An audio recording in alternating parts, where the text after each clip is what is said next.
So, Tommy, what's next? What's next? Next, we're going to unite the kingdom, and I mean unite this country, which I think is what puts fear of God into those that don't want us to be united.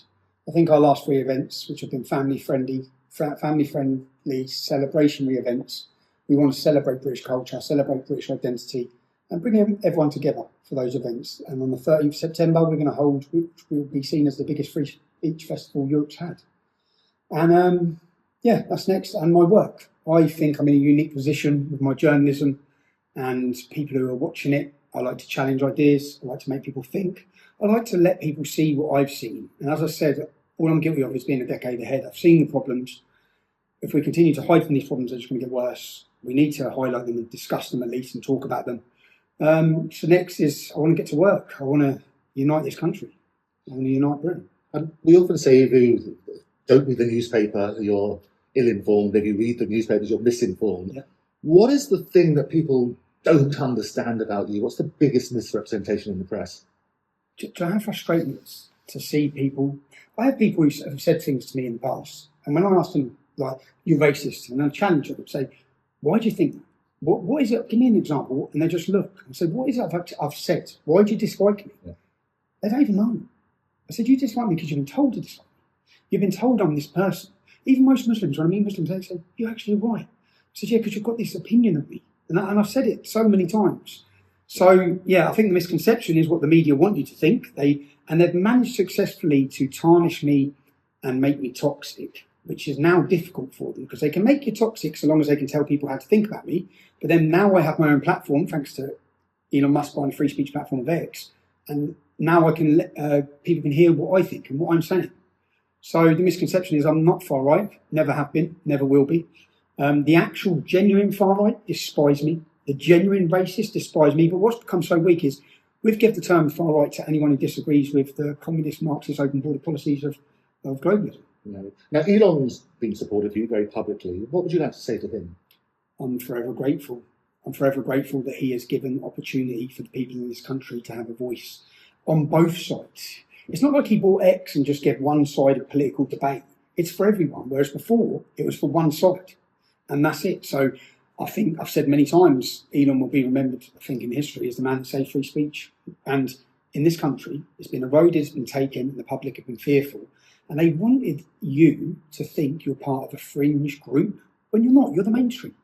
The majority of the British public want to defend British culture, want to celebrate identity, don't want to be made to feel ashamed of who they are, want their children to grow up in a safe and prosperous Britain, are against the Islamisation, against the rape gangs, or against all these things, but they want you to feel alone. And you're not alone. You're not alone. But they were successful for a period through to censorship. But I think those days are gone, and I'm quite happy and excited about what comes next for Britain. I think this shift in public opinion that people are seeing, you just saw it in Reform's recent election. And I know there's been a lot that's gone on, certainly whilst I was in custody, with regards to Reform, Nigel Farage. I would just say that I want what's best for Britain. And I think Britain is primed for political revolution. That does not have to mean people attacking each other. I just want to make sure that the country is primed and the people are primed, they have their voice. Yeah. And I've had a number of people on the Andrew Eborn Show who often ask them about their views on Tommy Robinson. Nigel mentioned Nigel Farage. Yeah. What's your current view of Nigel? I don't know if Nigel's... I understand people's concern and fear.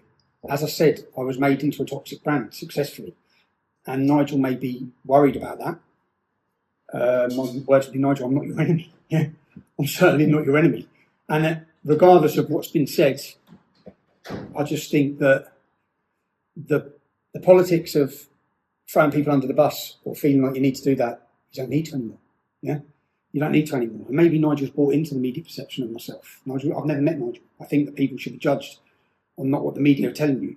You should find out who people are for yourself. And that's something which we touched on last time we spoke about, actually the liberation, if you like, of X, as it's now called, meant that you have a platform to say exactly what you want to say, what Tommy Robinson wants to say. You may disagree with it, but it's what you want to say without it being edited. Without being edited, so people can hear what I'm saying, not what they're saying I'm saying.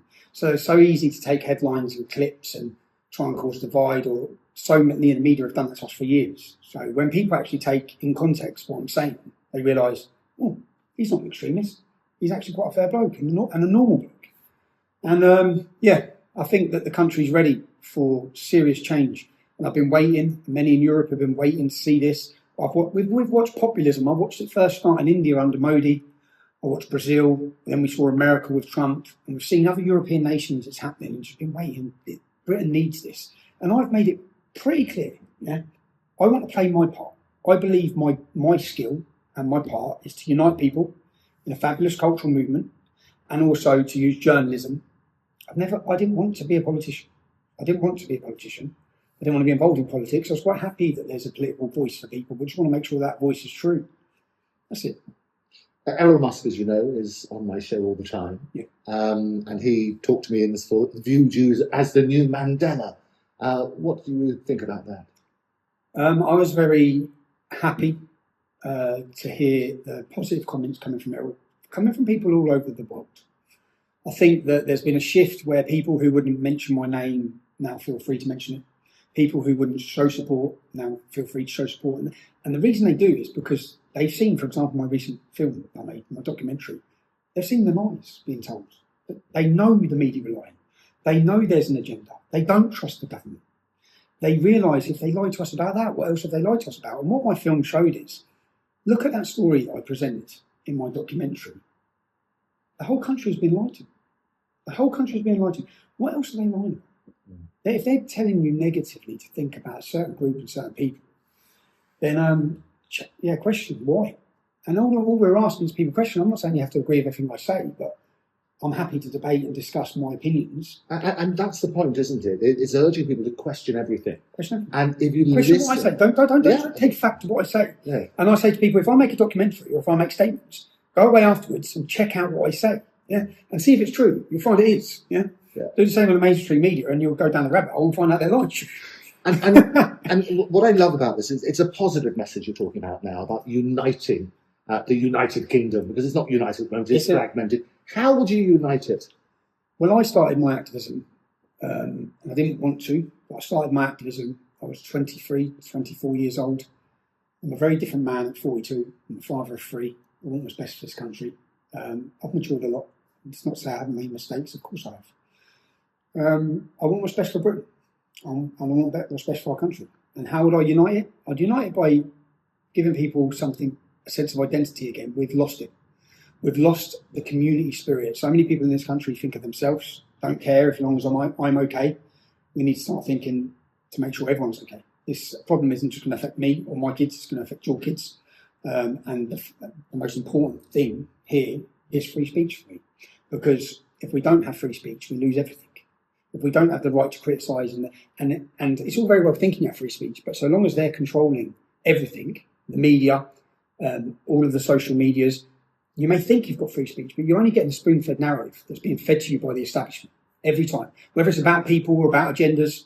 So, yeah. And I think that's the important point, because everybody pays lip service to free speech. But the reality is that it's never been in a more critical condition. How many people have you heard recently say we live in a free country? No one says anything. People realise we don't. We need to. People realise we don't. But the public want it to be a free country. We want free speech. And the establishment and the government, and certainly the Labour Party, I don't feel believe in free speech. So, yeah, I'm excited. And I think I can play an important role. As I said, I've just come out of 7 months of sitting in a room on my own every day. Yeah. So, I want to play an important role. And I think that, I look at things maybe like they're a trailer to a film, but I feel like I've done my apprenticeship. Yeah. I've learned a lot. I know where I made mistakes. I've certainly, when we used to hold demonstrations, we'd allow ourselves to be infiltrated. We'd allow the government, if you want to Google Special Demonstration Squad, the government have groups that they send into demonstrations to cause trouble, to come all dressed in black. They will cause confrontations, and then the media will be there working for the establishment to take pictures of violence and trouble and then portray the entire group of people or the organisation as thugs or hooligans. I've learned that with the English Defence League. So now on our demonstrations, we won't allow face coverings. Yeah. Anyone who comes to us, our events, and people say, yeah, but I worry about my job, well, stay at home. Yeah, please, because you're going to take away the message, the importance of the message. We tell people now, bring your smiles. Don't bring face coverings, bring your smiles. Yeah. We're going to celebrate. We're not ashamed of who we are. We're not ashamed of what we stand for. We've got nothing to be embarrassed about. So that's our message. And we want to have fun at the same time. And that's the shocking thing, isn't it? Because people assume when they look at the crowds of people at your rallies, they assume they're going to be a very different crowd. And actually it is. It's families and other bits and pieces. It's beautiful. And do you know what? The feeling, I'll explain one story. Yeah. I went to Poland in 2015 and I went to experience their Independence Day. Yeah. And in their Independence Day, there was 250,000 Poles. And they had children on their shoulders, flagged, and the hairs on the back of my neck stood. And I stood there and I said, I can feel this, yeah? I feel power. And it was the power of all those people uniting together for their identity. And I interviewed Polish people who had lived in England. And they said, your elder generation, they know who they are. Your new generation, they are lost. And they're right. And I felt jealous and I felt we don't have what they've got. Yeah? That sense of identity, that sense of being willing to celebrate and proudly celebrate who they are, their flag, their nation. And then our last United Kingdom event, especially on the 27th of July last year, we had well over 100,000 people. And I felt it. And I remember walking at the front thinking, wow, this is what I felt in Poland. And that sense of bringing people together, the power it does, unifying people under our cultural identity as a nation under our flag, is the last thing they want. And doing it in a calm atmosphere that then when people watch our videos, they see that and then they read the media portrayal. And then you've got 100,000 people who attended and they know the media are lying. And what the media don't realise, they're digging their own graves. I look at the mainstream media thinking, you are the analogy, you're walking around with terminal illness, you don't even realise. Yeah? We're the future. Citizen journalism is the future. Well, now everybody's got a smartphone, everybody's got access to this sort of stuff. You've got your own free speech platform in X, and Elon is an absolute advocate for that sort of side. People now can get to the truth, and I think that's the interesting thing. You talked about regrets, you talked about mistakes. What are those mistakes you've now realised? No, the mistakes is just maybe how we carried it out. Remember, as I said, when I started marketing when I was 25, I went from working on a building site with a small young family to being the leader of the biggest street protest movement in 6 months. I'd never organised a protest. I didn't know what it was to organise a protest. I didn't understand left-wing, right-wing newspapers. I didn't understand the attack that I'd faced by the media. I didn't understand all of it. And then trying to deal with the pressures at times of becoming an enemy of the state overnight for trying to raise issues that, remember, they'd successfully covered up the rape scandal across this country for 34 years. And then we come along and we're busting open in the streets. They would do everything they can to cover it up. Now, how? I remember Mo Ansar, a gentleman, wrote to... who was it in the British government? And the response said, we are working to address the driver of the English Defence League. Yeah? This was at the start of the English Defence League. And in that first 6 months of forming that organisation, I had 3 huge police raids in my family's homes. By working to address the driver of the English Defence League, what they meant is we're going to crush you. We're going to silence it. But I've just continued to battle on, and I've known what I'm standing for is right. I'm not standing for hate. I'm standing for love. I love my country. I love my kids. And we've continued. And obviously the mistakes I've made, I think, through those years at times, I was in a dark place. I've continued to be in a dark place many times. I felt low, I felt surrounded, I felt under attack. I felt for the last 7 months like I'm being punched by the establishment every day. And sometimes I look and think, how do I deal with this? Where do I go with this? But I'm lucky enough now that the public have seen it. I'm lucky enough now that people see what we stand for.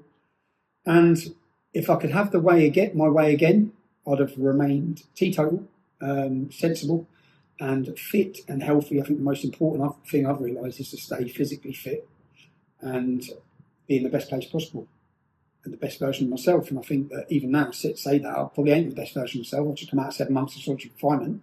I may put on a brave face, but I will face struggles from that. But I have never felt so much love and support as I feel now. You know, when I walk down the street, it's insane. And I went into the gym yesterday. The reaction I'm receiving everywhere I go is so heartwarming to realise that from the start, in 15 years, I faced full attack from the establishment and their media in the most organised way. And It just hasn't worked. So why do you think that people are attacking you? If you've now got this message of unification and it's shining a spotlight, I always say that sunlight is the best disinfectant. You turn around and say, actually, that's what we've got. Trust. I always talk about trust. Trust comes in on foot and leaves on horseback. And trust in politicians, trust in parts of the media, trust in certain other things is at an all-time low. How do we restore that trust? By totally ignoring the media. The new media are the answer. The podcasters, the shows like yourself, the citizen journalists, the people live streaming, the people who are out in the street giving you straight there's the news. We don't go. Do you know what I realised? Because I don't watch TV, but because I just spent 7 months sat in a room watching the mainstream news. So as I'm watching it, I'm thinking, I wonder what's really going on. And if I was outside, I'd just go on X, and within 5 minutes, I'd find out exactly what's happening. Whilst I'm being spoon-fed this absolute nonsense from the mainstream media about anything, whether it be an attack. Whenever there's a terrorist attack, I sit there and I think, I don't need to know what you're saying. I go straight for the source, which now has become citizen journalists, people with these, giving you straight, here's what's happening. So people don't trust the media. And at least people know when they listen to me, they know what I say is what I believe. They know that.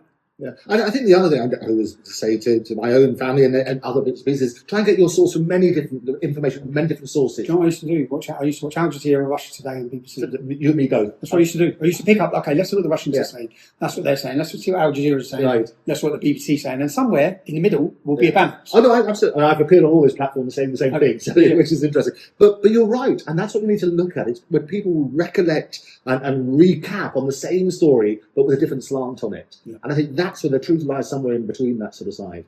And so I find as well, I find a lot of the problems that we talk about, or that I talk about, I find that many Muslims agree with me. Yeah. Like the sexualisation of children through the education system, the promotion of the LGBTQ plus agenda, which is a danger to everyone's children. I think these issues can unify everyone because people are fed up with it. Yeah. But yeah. And I think that's the important point. You talk in a very positive message about unification. And as you say, you want to unite everybody. It's not uniting the right, it is uniting everybody because we share some common values. I don't see many of the policies, I don't see many of the things as right. I don't think anyone takes everything from the right. I think most people look and think, I agree with that from the left, that from the right. But this pigeonholing, that if you want to defend Britain, want to defend your culture and love your country, you're far right extremists. It's like nonsense. So many of the people, I think, would surprise people at our events of the diversity of the support base. And it's the last thing the establishment want. They want everyone divided. The last thing they want is a country who understands who they are. They don't want a youth who are healthy, fit, strong, and know their identity and know their history.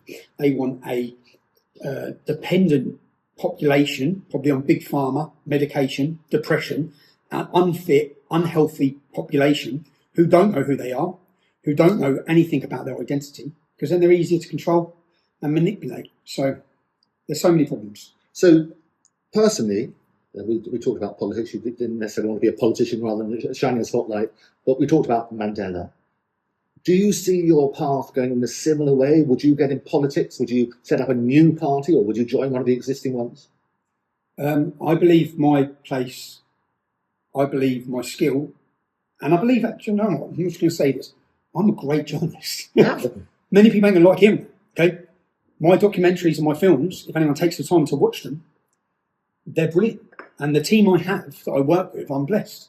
And I think I can go on to do some fabulous work. And I think my role is to help awaken people. I don't think I'm necessarily going to be the person who's going to bring about change, but hopefully I'll put the idea in the next person's mind. Or at least wake them up. So many people just don't know the problems that are faced in many of our towns and cities. I want them to understand them. So my role, as I said, I think I'm in a unique position. I want to use it for positive. I want the best for Britain. But would you be a politician? Would I be a politician? I'm going to say again, I don't want to be a politician. Okay. I don't want to be a politician. I would hope that parties out there and political figures out there stay true and represent the fears that, you see, I'd say the name Tommy Robinson, or what it's become, is not about me. Yeah, there's a movement of people who feel ignored, feel betrayed in a massive sense, and their level of frustration and anger, which we've tried to harness and direct, is justified. We have been betrayed. It's not the politicians. Many of these politicians, you're not dealing with it. You don't live in the affected areas like we do. And the affected areas and affected waiting lists and the hospitals and the dentists that you can't get dentist appointment, all these problems, whilst people are sitting watching. And now with the power of this, they're seeing firsthand, £15 billion we've spent on putting men, majority, 90% men, fighting age men, from countries which cultures will struggle to integrate into this country.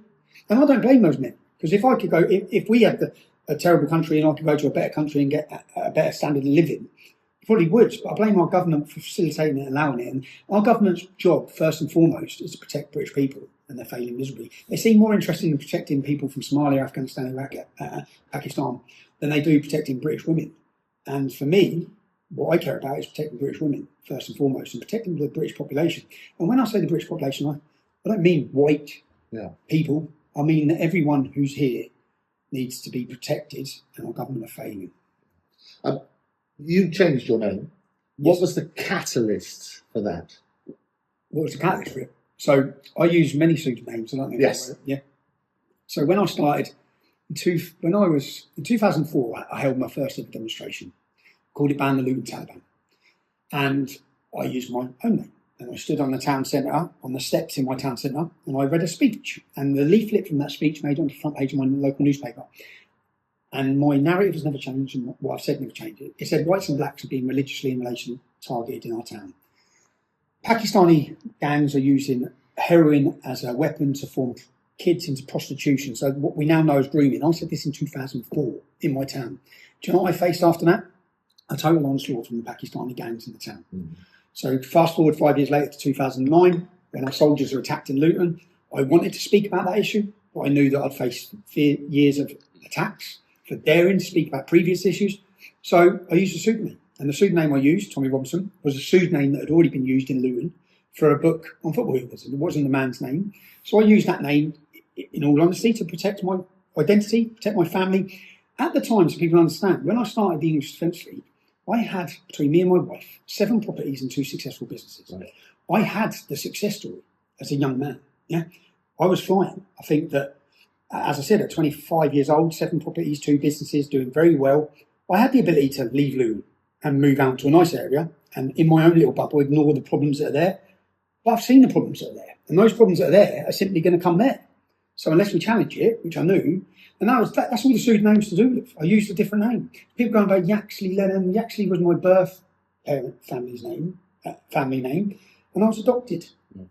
So Yaxley, birth father, Lennon, real father, doesn't take DNA to make you a dad, but Lennon is where the 2 names come together. And then I got rid of the name Yaxley because when I had children, I wanted them to take on my what is classed as my dad's name. What do they call you at home? What do they call me? Stephen, my mum. Right. Stephen! Like that, usually. Shut up. No, friends call me, because I grew up with the name Yaxley. Yes. My friends call me Yax. So everyone in Luton growing up knew me as Yax. Right. But then I answer to Tommy, I answer to Stephen, and do you know what it's like living with 2 personalities?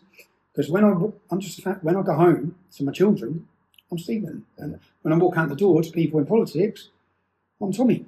I blame everything on Tommy. For years with the ex-wife, I said it was Tommy. Blame him, all right? Yeah. Stephen's cool, Stephen's nice. And you talked about your family. How do your family react about your being such a public figure and saying the things that you do? As the consequences? Yeah, my family have probably faced a lot of fear. My son sat here recording this. He's probably had to think things that children shouldn't have to think.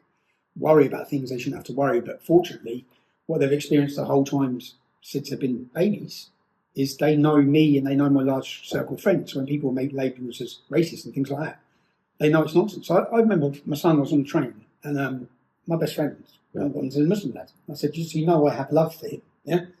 But I still have a strong opinion, just to make sure the kids understand that, like, they love some of my friends that are Muslim lads.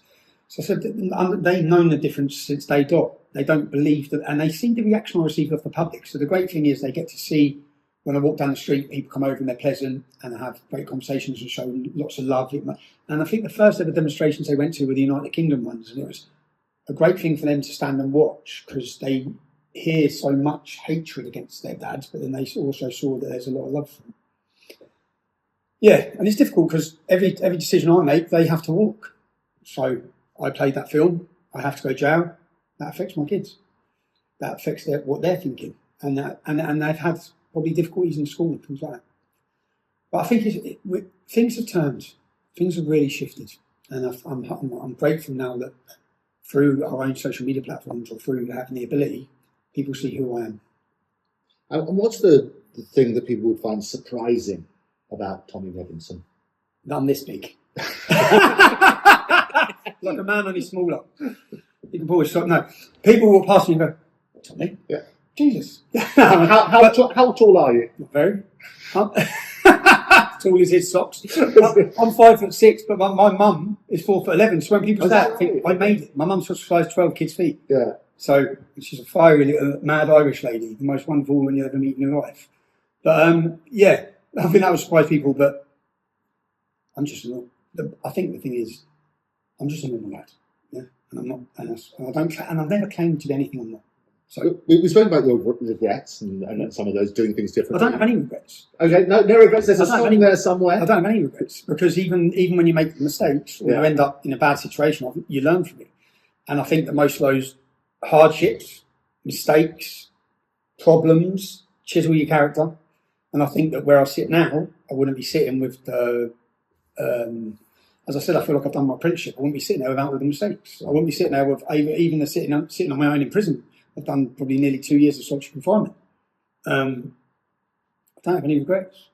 It's lessons learned, is probably what you're saying. It's lessons learned, and rather than worrying, I like to now just view that I'm not worrying, I'm planning. Right. Try and put a positive spin on everything, to try and look at things more positively. My worry is what they're planning next for me. Let's talk about that. What are they planning next? I mean, you've got I don't know, probably a few accusations probably there. A graveyard. A few accusations. I just think I feel like I'm under attack from every angle all the time, and I think the saying is show me the man, I'll find you the crime. And I feel like they're going to town in every way they can, and that's all about pressure because the process is the punishment. For example, I'm in court now next Thursday. I got a result to leave prison, and the next day the Metropolitan Police come in and handed me charging sheets for some absolute facade of a case that they'd held on to for a year. And then they hand it to me. So I come out of court. Do you know what day is it today? I've been out of prison 4 days. I've got to go to meet lawyers now. All day Monday, lawyers. Next Thursday, court. Costs of thousands and thousands of pounds again. My time, which should be better spent just chilling with the family or planning what I want to do next, it drains you. And they know that. It's a weapon. It's lawfare. The media worked as an asset to attack you. They use the courts and the judiciary to destroy you. The media are there to defame you. All these things are happening, and the thing that I take satisfaction from is that most people ain't buying it. And that's not just against me. Do you know? Look, I mean, anyone who stands up. I look at what they've done to Trump. I look what they've done to Steve Bannon, Alex Jones, Marie Le Pen, Katie Hopkins. I look at all these different characters. They all face absolute relentless attacks. But Lucy Connolly. It's outrageous. Lucy Connolly, the poor woman sat in jail now. Do you know when you compare it to some of the attacks or some of the crimes people are committing and not getting put in prison? She said a few words on social media. She was angry and upset, and she was remorseful for what she said. And you keep her locked up. You give her nearly a 3-year prison sentence. You let Hugh Edwards off for nonsense on kids. Yeah. One of the things that I often speak about in the media is the advice she may have received from her team. No, that's who said if you plead guilty, you'll get a reduced sentence, which is true. Yeah, but they all done that. But if she's not guilty, she shouldn't plead guilty. Yeah, but at that time, I interviewed families. Yeah. They politicised the courts and the judiciary. 48 hours. They held people. They remanded them all. Remember, right. So they put them into prison cells. And then once they're in prison, yeah. I've been here. Yeah. If you plead not guilty, it will take 6 months to get to trial. So you're going to spend 6 months in jail anyway, because they literally made a policy to remand everyone who was arrested at the riots, or to do with the riots, was remanded. So they're sat in a cell anyway. Then they're getting the advice: if you want to get out, plead guilty. And the people giving the advice are usually working with the establishment and the law firms. There isn't people think there's a justice system, there's a legal system. And when they put a target on you, they'll use it. And all these people were sacrificed, essentially, by the government to scare the public. Look what we can do to Lucy Connolly. You will shut up. That's the intention. You will shut up. That's their intention. You will sit down and shut up. We'll lock Tommy Robinson up. We'll do what we want. We'll lock these people up. Grandmas, dads, people who waved their England flag. We'll put them all in prison. And their intention was to scare the public into submission and silence. So next time anything happens, people think, I'm just going to keep my mouth shut. People self-censor. I think it's having the adverse effect. I think more people are speaking out now than ever. Do you know what? I've been away for 7 months. Yeah. Do you know how many women? I'm looking through because I'm catching up on videos. Yes. Women who are now becoming vocal. Women who are forming alliances and organisations and speaking up for the rights of women and the threat to women. It's so encouraging. I'm looking, thinking, wow, who's this lady? Who's this? Who's this? Do you know how much of a lonely place this side of politics was for a decade? It was literally, we were getting battered from everywhere, trying to talk about these issues. And it was a lonely place. Now, it doesn't matter if they take one person out because there's 100 stepping into a seat. The people are now talking about these issues, and the Overton window's been shifted. Lots of people have helped to shift it. Certainly Elon Musk, certainly X. The confidence is given. Certainly the most recent. It's certainly Nigel Farage. He shifted it. Reform have totally shifted. That gives confidence to the public to know they're not alone. Yeah. And talking of confidence, what advice would you give people who have concerns but are also in fear about expressing those concerns? Express them. Did it work with me? Like, yeah, they locked me up. I'm still here. I'm still here. They didn't silence me. I think you're only silenced if you allow them to silence you. You're gagged if you allow them to gag. And that doesn't mean I don't sympathise, because I used a pseudonym because I was scared. I wore a mask because I was scared. So I'm not, I don't call anyone cowards because I was a coward. Yeah, I was the same. I had the houses. I had the business. I didn't want to lose them. But there's now so many. So what I would give advice is, if you want to remain silent because you're worried about your job, support the people that are speaking out across the board. Stop subscribing to Netflix. Stop subscribing to the BBC. You don't have to. Start subscribing to the YouTubers. Start supporting the citizen journalists. I'm not saying support me. Support all of them. When you see someone cut up and come in, they're the uncontrollable new media, and they're the future. And they can't be controlled. And that's the best feeling. Just think, well, you can't control us. Are you scared for your life? Yeah, I'm scared for I'm scared for my. Of course, I'm scared for my life. I'm scared for my family, but more than anything, I'm scared for Britain, because if we don't solve these problems, what does it look like in 10 years? Ask yourself this. Go back 10 years. Look where we've accelerated. Look what's happening. Look how fast it's accelerated. Look at the attack on free speech. Look at even all the mad trans stuff when only now we had to have a court tell us a woman's a woman. Yeah. Look at that period of absolute insanity. Look what's happening in the education system. Look at the confusion of children. Look at all of this. Where are we headed? I'm scared of all of that. I'm scared of what it looks like for the next generation. I'm scared. I stop thinking of ourselves. I look at my children. I'm already thinking of their children that aren't even born yet. What's it going to look like? We need to stand up now more than ever. And I think that the more people talk out, it gives more confidence to more people. And the biggest message is you're not alone. And what excites you about the future? What excites me about the future? I'm in court next Thursday. I've got some mad terrorism trial on the 13th of October, so not a lot, if I'm honest. I'm worried about the future. What excites me is that I guess that the public are awakening. The public are not buying it. And there's been a massive shift. And there's no amount of lawfare that can change that. The cat's out of the bag. Yeah, people are awake. They're questioning everything. They know they're being lied to. It's a sad state of affairs. You know what sad state of affairs now is? We could face a proper pandemic tomorrow, and no one's going to believe them. We could face proper risk and threat, but no one's going to believe them. No one believes anything we're being told. That's a dangerous time to be in, because the public aren't listening and they question everything, which we've been lied to so many times. We've seen the lies. We know they've lied.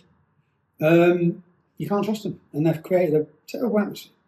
And what I love that we started this talking about a positive message about uniting. People should question everything, because that's the way that you build back trust.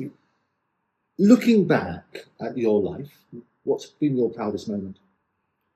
My proudest moment? Well, my son's it, so I'm going to have to say the birth of my son. Definitely you, son. There you go, there you go. If you go outside, I'll tell you. No, my children. Definitely my children. They've had to face a lot, and I'm proud of them. And I said that when I was in prison and custody. But it's emotional, isn't it? I think we talk about being inside. It gives you a chance to reflect. You have this wonderful, powerful persona. I'm proud of my daughters if they're watching. No, I'm proud of my family and how they've handled it. And my mum and my dad and everyone. What would you like to say to them? We win in the end. Don't worry. I keep saying, like, they don't decide who we are. We decide who we are, and I think history will look favourably on everything we've stood for. My videos and my speeches will age well in comparison to those who oppose me. So, yeah, and yeah, as I said, I'm proud of my family, proud of what they've gone through and how they've handled it. Finally, yep. How would you like to be remembered? As 6 foot.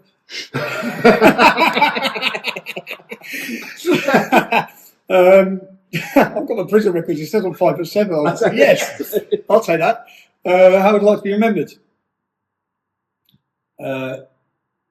Working class kid from Luton. I don't want to be anything else than this. I don't want to be anything else. I want to be who I am. I want to be true to who I am, and that's who I am. And I think that that's it. And successful. And the man that brought embarrassment to the corruption of the government, judiciary, the rape gangs. I want to be remembered for my journalism. I think that when people look back, I'll be recognised, unfortunately for them, as one of the best journalists to come out of Great Britain. And that's got to hurt all you journalists who hate me. It's got to hurt. So I think, and I'm not saying that. I think that, that's what I'd like to be remembered as. Successful, honest journalist. And uniting the United Kingdom. And uniting the kingdom, yeah. And having fun along the way, because no matter how hard it is or how bad it is, we always like to bring a smile to it.